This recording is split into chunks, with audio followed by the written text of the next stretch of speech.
जी, इस बहन का नाम शांति बर्मन है और ये बहन कोड़ाभाट के रहने वाली है। इस बहन को बचपन से मिर्गी का अटैक होता था, जिसकी वजह से ये बहन की बॉडी एकदम कमजोर हो जाती थी। इसको ऐसा लगता था कि मेरे बॉडी में ब्लड को कोई चूस रहा है और इनके बॉडी में जान भी नहीं रहती थी, ऐसा इस बहन को लगता था। ये अटैक कब से हो रहे आपको?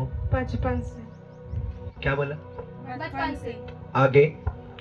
बचपन से होता था, फिर शादी हो गए, बहुत इलाज करवाया, डॉक्टर वेद सबसे इलाज करवाया, ठीक नहीं हुआ। जब इलाज करवाते थे क्या फर्क आता था आपको? हाँ, दवाई खाने से फर्क थोड़ा थोड़ा आ जाता था, थोड़ा। फिर वैसे ही हो जाता था।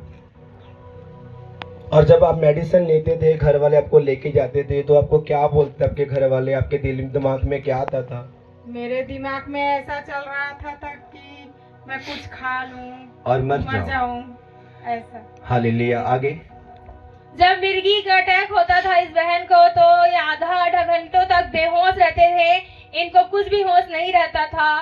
तो इस बहन को बहुत से मतलब अन्य जगहों में झाड़ फूक करने वालों के पास लेकर भी जाते थे और बहुत सारे खर्च भी हुए झाड़ फूक में, लेकिन कुछ भी फर्क नहीं पड़ा। फिर इस बहन को डॉक्टर के पास भी लेकर गए, इलाज भी करवाया, इंजेक्शन भी लगवाया, टेबलेट भी दिया, मेडिसिन खाने के बावजूद भी कुछ भी सुधार नहीं आया, बस दवाई का कुछ असर। हालेलुया। सब इलाज करवाए,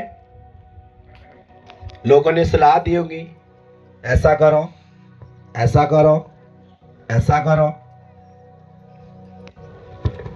जब मेरी और आपकी लाइफ में जीसस आता है, परमेश्वर आता है, फिर लाइफ एक नई बन जाती है। हालेलुया। कैसे 12 साल की रोगन को जब ब्लड आता था, लोगों ने सलाह दी उसको, ये करो, वो करो, ये करो, और किसी ने बताया कि यीशु मसीह इसी गली में आने वाला है, इसी नगर में आने वाला है। उसने विश्वास के साथ अपना बिस्तरा छोड़ा, घर से निकली, शर्मिंदगी है, ब्लड आ रहा है, कपड़े खराब हो चुके हैं और वो रास्ते में आ रही है। हालेलुया। विश्वास के साथ। फिर आपकी लाइफ में बदलाव कैसे आया है? बदलाव जब मैं यहाँ का सुनी, तब मेरे मन में ऐसा इच्छा हुआ कि मैं भी जाऊं, प्रभु को मानूं। आगे? आपको पता चला कि यहाँ मीटिंग हो रही है, आप यहाँ आए और आपके ऊपर ले हैंड हुआ, हाथ रख के प्रार्थना हुई। जब हाथ रखा गया क्या हुआ? हाथ रखा गया तो मैं ऐसा लगा कि शरीर में हल्का महसूस हुआ। हालेलुया। आगे टेस्टमनी क्या है?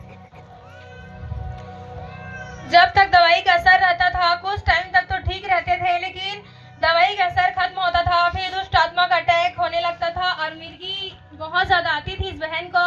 और फिर इनके फैमिली के लोग इनको डॉक्टर के पास लेकर गए और 1 लाख रुपए पैसे खर्च हो चुके थे, लेकिन इनके सेहत में कुछ भी सुधार नहीं आ रहा था।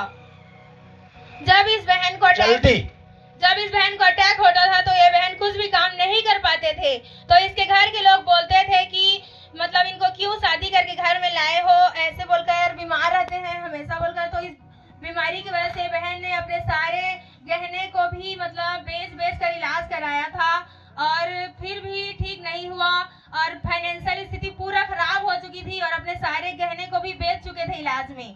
और घर में हमेशा झगड़े और लड़ाई होते थे बीमारी की वजह से। लेकिन जब इस बहन को किसी ने सुसमाचार दिया कि भूई गांव में क्रूसेड हो रहा है और उस सुसमाचार के द्वारा इस बहन ने इस चर्च में आई और 25 जनवरी 2025 की मीटिंग में आई हुई थी, तो पापा जी ने इस बहन के ऊपर ली हैंड प्रार्थना किया और उसी समय परमेश्वर के सामर्थ्य ने इस बहन को टच किया और इस बहन को ऐसा लगा कि कोई इनके जीवन से जा चुका है। अब ये बहन बता रहे हैं कि मैं एकदम से फ्री हो चुकी हूँ। हालेलुया। मेडिसिन ले रहे हैं, इलाज करवा रहे हैं, गोल्डन को दे रहे हैं, पैसे को लगा रहे हैं, सलाह दे रहे हैं, कुछ फर्क नहीं आ रहा। चर्च में आते हैं, ले हैंड होता है। ले हैंड में ऐसा क्या है कि हाथ रखते और परमेश्वर हील करता है। हालेलुया। मैंने फिर आपको बोलना पड़ेगा कि ले हैंड सोच और समझ के करवाए। हालेलुया। ले हैंड जब करवाए, सोचे, देखे कि पास्टर्स की लाइफ कैसी है। हालेलुया। मैं फिर कह रहा हूं, सब सो के आए, आप कुछ टीम मेंबर भी सो के आए, और वॉलेंटियर सर 5 बजे सोए हैं। हालेलुया। 5 बजे मॉर्निंग आपका आने का टाइम है और इनके सोने का टाइम है। 3 घंटे 2 घंटे सोए होंगे, बाद में फिर वो काम करने के लिए परमेश्वर के भवन में आए। हालेलुया।